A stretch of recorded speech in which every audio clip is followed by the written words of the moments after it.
In New York City, Eddie is trying to get his van back from the repair shop, but even offering all his rent money isn't enough to pay the bill. At that moment he gets a call from his daughter Sarah, but he ignores it to keep arguing with the mechanic.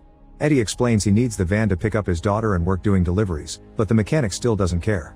Next, Eddie gets a call from his ex who yells at him because he hasn't picked up Sarah, who is still waiting at school. She reminds him that he never prioritizes his daughter and hangs up.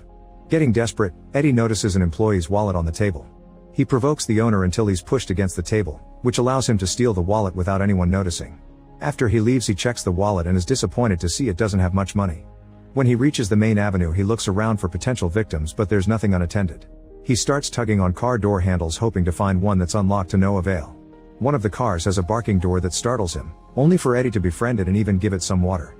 He also tries calling his friends to ask them for money, but nobody helps him. Buying lottery tickets doesn't work either because none of them have prizes. The next time Sarah calls Eddie, he does pick up and he has to hear her complain about abandoning her, but at least she also says she still loves him. After the call ends, Eddie notices a very fancy SUV in a remote parking lot and checks the door.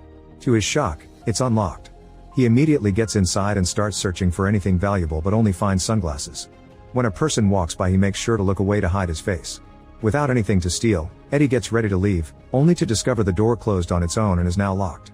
He panics as he tries the other doors and tries to push them to no avail. When another person walks by, he has to hide again. Then he tries punching and kicking all the windows, however they don't even crack. Suddenly a tablet on the dashboard starts ringing with a call from a contact named Answer Me. Eddie ignores it and keeps on looking for a way out, unaware that someone is watching him through a hidden camera in the car.